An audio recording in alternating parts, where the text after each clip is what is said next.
Assalamu alaikum and hi friends. Welcome to my kitchen by Fasa. எல்லாரும் நலமா இருப்பீங்கன்னு நினைக்கிறேன். இன்னொரு வீடியோவில் எல்லாரையும் சந்திக்கிறதுல சந்தோஷம். இந்த வீடியோவும் என்ற வளமையான ருட்டீன் வீடியோ தான். கொஞ்சம் ஸ்பெஷலான ரெசிபீஸ் வந்துட்டு ஷேர் பண்ணிக்கிறேன். வீடியோ எப்படி இருக்குதுன்னு பார்ப்போம்.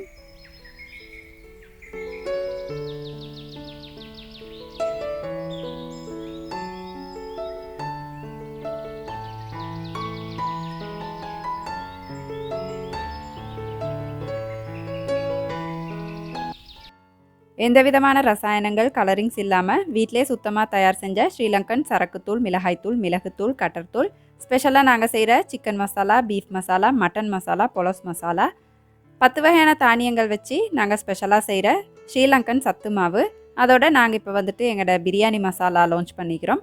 வேணும் அப்படின்னு சொன்னால் டிஸ்கிரிப்ஷனில் டீட்டெயில் எல்லாம் தந்திக்கிறேன், பார்த்து ஆர்டர் பண்ணிக்கோங்க.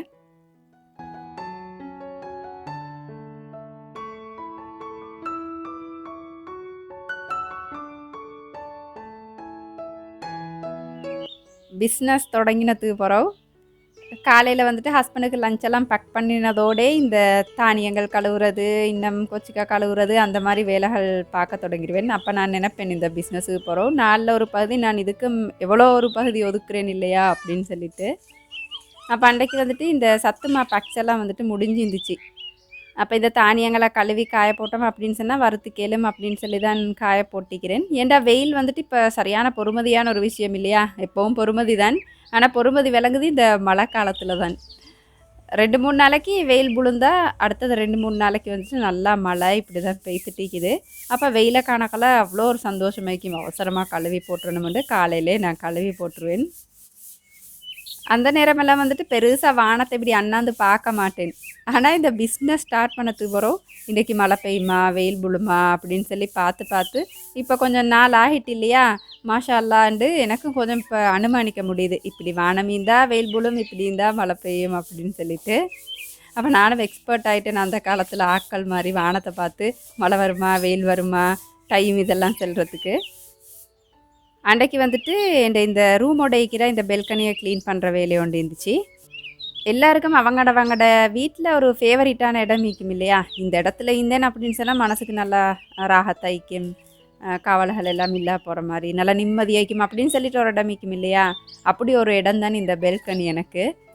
கவலையாக இருந்தாலும் சரி, சந்தோஷமாக இருந்தாலும் சரி, அப்படியே போய்த்து நின்றுட்டு அப்படி தாவரங்களுக்கு நிறைய சுற்றி எங்களோட தோட்டத்தில் இருக்கிற மரங்கள், பெரிய மரங்கள் விளங்கும், சுற்றி மிக்கிற மரங்கள் எல்லாம் ஃபுல்லாக விளங்கும், வயல் விளங்கும் அங்கால உள்ள.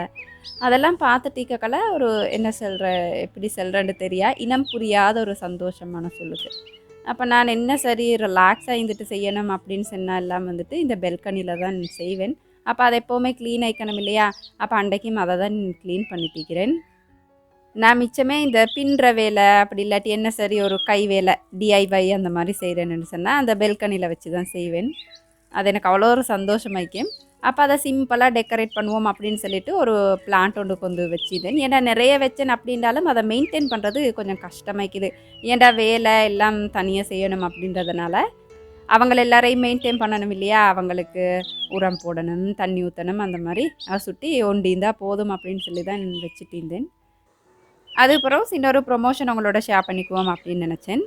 ZUHA டெக்ஸ் ஆன்லைன் ஸ்டோர் மூலமாக பெண்களுக்கு தேவையான எல்லா விதமான ஆடைகளையும் ரீசனபிளான ப்ரைஸுக்கு ஜஸ்ட் ஒரு கிளிக் மூலம் உங்களோட வீட்டு வாசலுக்கே ஆன்லைன் முறை மூலம் ஆர்டர் பண்ணி எடுத்துக்கலாம். இவங்கள்ட்ட வந்துட்டு ரெடிமேடாக உங்களுக்கு கலெக்ஷன்ஸ் எடுத்துக்கிறதோட கஸ்டமைஸ்டாக நீங்களே மெஷர்மெண்ட் கொடுத்து விரும்பின டிசைன்ஸ் இப்படி தேங்க அப்படின்னு சொல்லி உங்களுக்கு ஆர்டர் பண்ணி எடுக்கலாம். இவங்களோட இன்ஸ்டாகிராம் பேஜ்லேருந்து ஜஸ்ட் நான் ரேண்டமாக அப்படியே கிளிக் பண்ண சில கலெக்ஷன்ஸ் தான் ஸ்க்ரீனில் காட்டிட்டிக்கிறேன். அதுவே மாஷால்லா இவ்வளோ அழகாய்க்குதுன்னு சொன்னால் அவங்களோட பேஜஸை நீங்கள் விசிட் பண்ணீங்க அப்படின்னா இன்ஷால்லா உங்களுக்கு வந்துட்டு கட்டாயம் பிடிக்கும் அப்படின்னு நினைக்கிறேன். ஏன்னா இவங்களோட ப்ரைஸ் வந்துட்டு நல்லா ரீசனபிள் ஆகிக்குது. அதோட இவங்களோட கலெக்ஷன்ஸ் பார்த்தோன்னா அவ்வளோ யூனிக்காக அழகாய்க்குது, மொடெஸ்ட்டாக கேஷுவலாக வேர் பண்ணுற மாதிரி அவ்வளோ அழகாய்க்குது. கட்டாயம் முயற்சி செஞ்சு பாருங்கள். ஏண்டா இந்த சீசனை நாங்கள் வந்துட்டு கல்யாண சீசன் அப்படின்னு சொல்லுவோம். டிசம்பர், ஜனவரி இதெல்லாம் வந்துட்டு கல்யாண சீசன் இல்லையா? அப்போ உங்களுக்கு தேவையான உடுப்புகளை நிறைய விலை கொடுத்து ரெடிமேடாக கடைகளில் மனசே விரும்பாமல் வாங்குறத விட உங்களுக்கு விரும்பின மாதிரி கஸ்டமைஸ் பண்ணி ரீசனபிளான ப்ரைஸுக்கு உங்களோட வீட்டு வாசலுக்கே ஆர்டர் பண்ணி எடுக்கலும். இன்ஷா அல்லாஹ் கட்டாயம் முயற்சி செஞ்சு பாருங்கள். டீட்டெயில் எல்லாமே டிஸ்கிரிப்ஷனில் தந்திக்கிறேன், வேணுமெண்டா பார்த்து ஆர்டர் பண்ணிக்கலும்.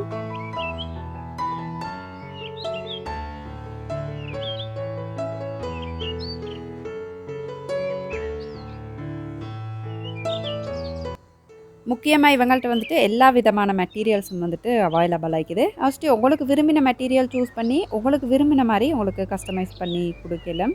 கட்டாயம் இவங்களோட பேஜஸ்க்கு வந்துட்டு நீங்கள் ஃபஸ்ட்டாக விசிட் பண்ணி பாருங்கள். அதுக்கப்புறம் இன்ஷா அல்லாஹ் ஒரு நல்ல டிசிஷன் எடுப்பீங்க அப்படின்னு நினைக்கிறேன். டீட்டெயில்ஸாக இப்போ செக் பண்ணி பார்த்துக்கோங்க.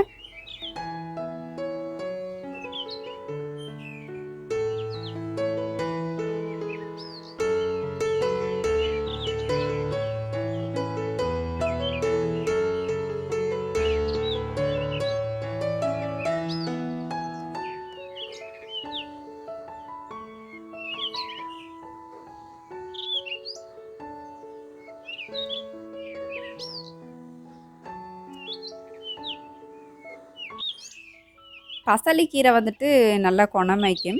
ஆனால் என்னவோ தெரியா இந்த புள்ளைகள் வந்துட்டு பசலிக்கீரை வந்துட்டு கொஞ்சம் அவாய்ட் பண்ணுவாங்க. சில டைம் சாப்பிடுவாங்க, பருப்போடெல்லாம் ஆக்கி கொடுத்தா. சில டைம் சாப்பிட மாட்டாங்க.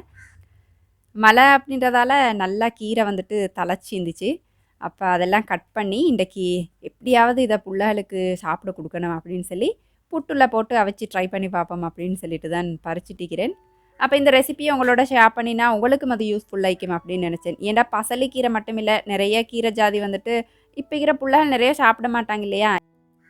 ஏண்ட புள்ளைகள் வந்துட்டு மாஷால்லாண்டு எல்லா வகையான கீரைகளும் சாப்பிடுவாங்க. சில டைமில் இந்த பசலிக்கீரை சாப்பிட மாட்டாங்க அப்படின்றது வந்துட்டு எனக்கு கொஞ்சம் கவலையாக்கும். ஏன்டா இப்போ மழைக்காலம் என்ன, அப்போ நிறைய கீரையெல்லாம் தழைச்சிக்குது, அப்போ ஆக்கி வந்துட்டு நாங்கள் மட்டும் சாப்பிடணும் அப்படின்னு சொன்னால் எனக்கு வந்துட்டு கவலையாக்கும். புள்ளைகளுக்கு எப்படி சரி கொடுக்கணும் அப்படின்றதுக்காக தான் இப்படி ட்ரை பண்ணுவோம் அப்படின்னு நினச்சேன். சில புள்ளைகள் பார்த்தோன்னா கீரையே சாப்பிட மாட்டாங்க, அந்த பச்சை கலர் ஆக்கிற ஒன்றையுமே சாப்பிட மாட்டாங்க. அப்போ அப்படி புள்ளைகளுக்கு வந்துட்டு இது யூஸ்ஃபுல் ஆகிக்கும் அப்படின்னு சொல்லி தான் இந்த ரெசிபி உங்களோட கட்டாயம் ஷேர் பண்ணணும் அப்படின்னு நினச்சேன். நீங்கள் இந்த புட்டு வந்துட்டு பசலிக்கீரை வச்சு மட்டும் இல்லை, முருங்கை கீரை, பொன்னாங்கண்ணி கீரை, என்ன கீரை வேணும்னாலும் வச்சு ட்ரை பண்ணுங்கள். கீரையெல்லாம் பார்த்து நல்லா தெரிஞ்சு வச்சுட்டேன் அப்படின்னு சொன்னால் அந்திக்கு லேசாய்க்கும் இல்லையா, அந்திக்கு தெரியலை அப்படின்றதால பறிச்செல்லாம் க்ளீன் பண்ணி அப்படியே வச்சுடுவேன். பகல் சமைச்ச சோறை இப்படி மிஞ்சிக்கும் இல்லையா, அதை வந்துட்டு மிக்சியில் போட்டு அரைச்சி வச்சுட்டேன் அப்படின்னு சொன்னால் புட்டோட கலந்து அதையும் அவிச்சு விட்ருவேன் நான். அப்போ புட்டு சாஃப்டாகவும் மிக்கும், சோறு வந்துட்டு அநியாயமாகாது. அன்றைக்கு வந்துட்டு சிக்கன் கறி தான் சமைப்போம் அப்படின்னு நினச்சேன். அதோடு வந்துட்டு அன்றைக்கு சரியான மழைண்டாலும் அவ்வளோ பெரிய மழை பெஞ்சிச்சு.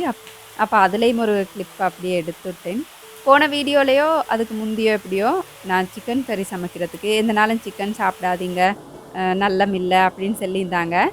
நல்லதுக்கு தான் சொல்லியிருந்தாங்க. ஒரு விஷயம் உங்கள்கிட்ட சொல்லிக்கணும், நான் வந்து ஃபுல்லாக ஒரு வீக்குக்கு வந்துட்டு எல்லாம் கலந்து தான் நாங்கள் சமைப்போம்.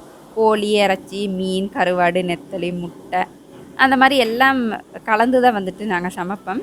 அப்போ எப்போ சரி அந்த சிக்கன் ஆக்குற நாளைக்கு தான் எனக்கு வீடியோ வந்துட்டு ஷூட் பண்ணிப்படுது. அது சுட்டி தான் தொடர்ந்து வீடியோவில் அப்படி சிக்கன் ஆக்குற மாதிரி வரக்கலை அப்படின்னு நினைக்கிறேன்.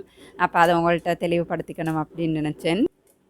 அப்போ இந்த ப்ராய்லர் சிக்கன் அப்படின்றது வந்துட்டு அந்தளவுக்கு ஒரு மோசமான விஷயம் இல்லை. அது நல்ல இலகுவாக கிடைக்கக்கூடிய, லேசாக எங்களுக்கு ஒரு அஃபோர்டபுளான ப்ரைஸுக்கு கிடைக்கக்கூடிய நல்ல ஒரு ப்ரோட்டீன் சோர்ஸ் தான். ஆனால் எதுவுமே அளவுக்கு மிஞ்சினா சரல தானே இல்லையா, அமிர்தமும் நஞ்சு அப்படின்னு சொல்லுவாங்க. அதை மாதிரி தான் எதுவுமே அளவாய்ந்தால் நல்லது தான், அளவுக்கு மீறினா எவ்வளோ நல்ல விஷயம் இருந்தாலும் அது கெட்டது தான். அப்போ அப்படி ஒன்று சொல்லணும் அப்படின்னு நினச்சேன். அதோட மகனுக்கு வந்துட்டு பசி வந்துட்டு பாப்கார்ன் செஞ்சு கேட்டிருந்தாங்க. இப்போ அவங்களுக்கும் செஞ்சு கொடுத்துட்டு என்னோடய சிக்கன் கறியை தான் சமைச்சிட்டிக்கிறேன். இது வந்து என்னோட சிக்கன் மசாலா வச்சு சமைச்சிட்டு கடைசியாக கொஞ்சம் தேங்காய் பால் கொஞ்சமாக ஊற்றி சமைக்கணும். அப்போ வந்துட்டு புட்டுக்கு நல்லா டேஸ்ட் ஆகிக்கும். வழமையாக நான் வந்துட்டு தேங்காய் பால் சேர்க்க மாட்டேன், சும்மா அப்படியே ரெட் கறியாக தான் செய்வேன். ஆனால் இந்த புட்டு சேர்க்கலை மட்டும் கொஞ்சம் தேங்காய் பால் கடைசியில் சேர்த்து எடுத்தோம் அப்படின்னு சொன்னால் வேறு லெவல் ஆகிக்கும் புட்டோட சேர்த்து சாப்பிட்றதுக்கு. அதோட அன்றைக்கு வந்துட்டு என் இடியாப்பமாக முடிஞ்சிருந்துச்சு. அப்போ ஆட்டாமா வச்சு செய்யணும் அப்படின்னு ஒரு நிர்பந்தம். அப்போ ஆட்டாமாவை கொஞ்சம் இப்படி வாசம் வரத்துக்கு வறுத்தெடுத்து செஞ்சோம் அப்படின்னு சொன்னால் புட்டு வந்துட்டு நல்லா மனமாக டேஸ்ட் ஆகிக்கும். அப்போ அதுக்கு தான் வறுத்துட்டிக்கிறேன். மிச்சம் வறுக்க தேவையில்ல, ஒரு 15 அந்த மாதிரி ஒரு 15 நிமிஷம் நல்லா வாசம் வரத்துக்கு வறுத்தெடுத்துடணும்.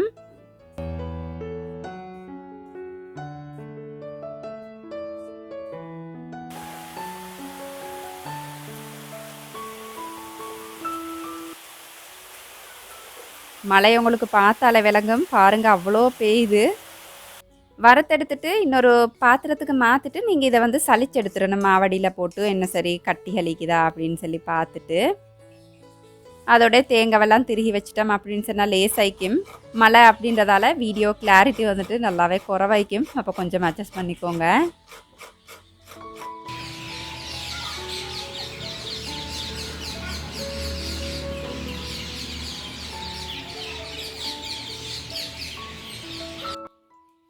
கீரை சாறு வச்சு என்ன சரி செய்கிறீங்க அப்படின்னு சொன்னால் இந்த புட்டை வைக்கிறீங்க, அப்படி இல்லாட்டி இட்லி தோசை எதுக்குண்டாலும் பரவாயில்ல. சில பேர் நினைப்பீங்க இல்லையா, இந்த முருங்கலை பசலி போட்டால் அந்த வாசம் வரும் அப்படின்ட்டு. அப்படி நினைக்கிறவங்க வந்துட்டு சாடவா சொட்டு போல் எண்ணெய் ஊற்றி இப்போ நான் காட்டுற மாதிரி கீரையை நல்லா குட்டி குட்டி பீசஸ் அரிஞ்சு இப்படி போட்டு லேசாக இப்படி மிக்ஸ் பண்ணி எடுத்துக்கணும். இப்போ நான் காட்டுற இந்த பதம் வரைக்கும் லேசாக இப்படி மிக்ஸ் பண்ணிடணும். நிறைய எண்ணெயெல்லாம் சேர்க்க தேவையில்ல. அப்படி செஞ்செடுத்தேன்னு சொன்னால் அந்த வாசம் சில பேருக்கு பிடிக்காது இல்லையா, அந்த வாசம் வராது. இதை உங்களுக்கு எந்த கீரையில் வேணுமென்றாலும் ட்ரை பண்ணிடலாம். இப்போ புட்டு நாங்கள் வளமையாக குழைக்கிற மாதிரி தான். ஆட்டாமா, தேங்காய்ப்பூ, கொஞ்சம் அரைச்ச சோறு, அதோட தேவையான அளவு உப்பு சேர்த்துட்டு நான் அந்த பசலி வதக்கினேன் இல்லையா, அதை மிக்சியில் போட்டு அப்படியே நல்லா சாராக அரைச்சி எடுத்துக்கிறேன். அதையும் போட்டு புட்டு மாதிரி குழைச்சி எடுத்துடணும், அவ்வளோதான்.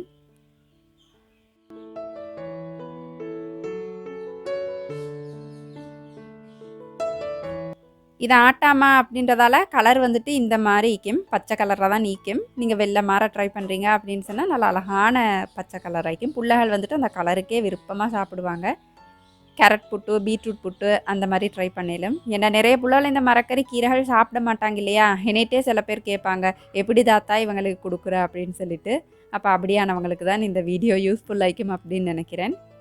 புட்டு பம்பெல்லாம் எடுத்து அவிக்கிறதுக்கு வந்துட்டு சோம்பரப்படுறீங்க அப்படின்னு சொன்னால் இந்த மாதிரி ட்ரை பண்ணுங்கள். ஒரு கப்பில் இல்லாட்டி ஒரு பீரிஸில் இந்த மாதிரி பிடிச்சிட்டு உங்களுக்கு ஆவியில் வச்சு அவிச்சு எடுத்தீங்கன்னு சொன்னால் பார்க்குறதுக்கு அழகாய்க்கும். அப்போ பிள்ளைகள் வந்துட்டு விருப்பமாக சாப்பிடுவாங்க.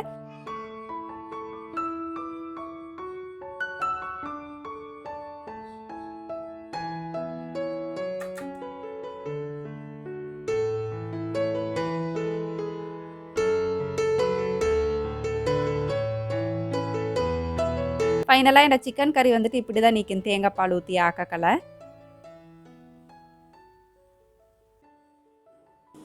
நான் அன்றைக்கி ஒரு ஐடியா ரைஸ் குக்கர்லேயே வச்சு அவிச்சிருந்தேன். வளமையாக புட்டு சேர்க்கலை, என்ன சரி உரப்பு கறிக்கே கொஞ்சம் பால் ஊற்றி ஆக்கிட்டோம் அப்படின்னு சொன்னால் எக்ஸ்ட்ராவாக ஒரு பால் கறி ஆக்கணும் அப்படின்ற தேவை வராது. அப்போ லேசாக வந்துட்டு முடிச்சிடலும். அவசுட்டியே இப்படி செய்கிறதுனாலவோ என்னவோ வீட்டில் இப்போ ஒருத்தரும் பால் கறி வந்துட்டு விருப்பமாக சாப்பிட மாட்டாங்க. அப்போ எங்களுக்கு வேலை லேசி என்ன, அப்போ இந்த மாதிரியே ஆக்கிக்கிறேன்.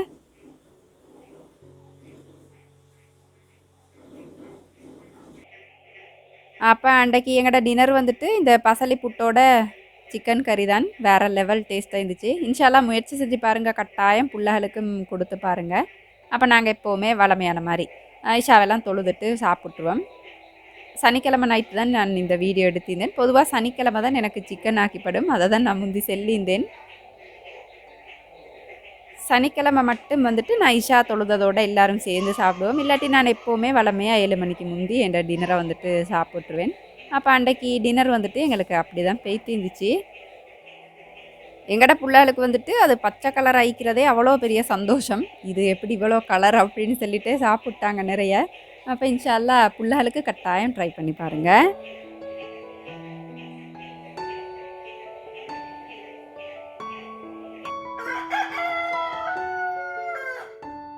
அடுத்த நாள் வந்துட்டு எனக்கு இந்த பிரியாணி மசாலா பேக் பண்ணுறதுக்கு இந்த பேக்கெட்ஸ் தேவைப்பட்டுச்சு. அப்போ நான் வந்துட்டு அந்த மெகா பேக் ஒரு வீடியோவில் நான் இவங்களோட கடை பற்றி சொல்லியிருந்தேன் இல்லையா, அங்கே தான் பேத்தியிருந்தேன். மாஷாலாண்டு இவங்களோட இந்த ப்ராடக்ட் எல்லாம் வந்துட்டு நல்லா குவாலிட்டியாக நல்லா இருக்குது. என்கிட்ட நிறைய பேர் வாட்ஸ்அப்பில் கேட்டிருந்தாங்க அதை எங்கே இருக்குது அப்படின்னு எல்லாம் சொல்லிட்டு. அப்போ நான் அந்த வீடியோவில் காட்டிப்பேன் இல்லையா, நீர்கொழும்பு ரோட்டில் மெகா பேக் அப்படின்னு சொல்லி உங்களுக்கு தேடி கேளு குருநாகலையில். அப்போ அதுக்கு தான் இந்த கிளிப் சேர்த்திருந்தேன். ஏன்டா வாட்ஸ்அப்பில் என்கிட்ட நிறைய பேர் கேட்டிருந்தாங்க அதை எங்கே இருக்குது அப்படின்னு சொல்லிட்டுலாம்.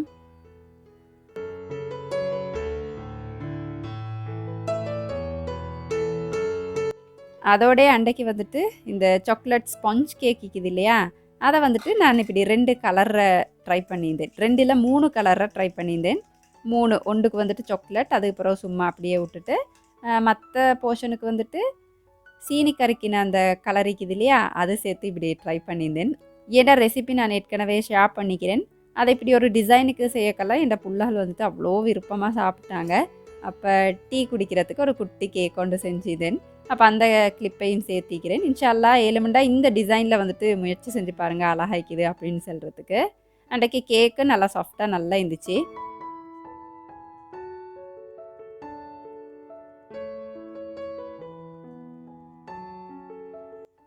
இந்த வீடியோ உங்களுக்கு சுவாரஸ்யமாக இருந்திக்கும் அப்படின்னு நினைக்கிறேன். அளவாக சாப்பிடுங்க. இந்த அளவில் ஆரோக்கியத்தை அதிகமாக சேர்த்துருங்க. வாழ்க வளமுடன். தேங்க்ஸ் ஃபார் வாட்சிங்.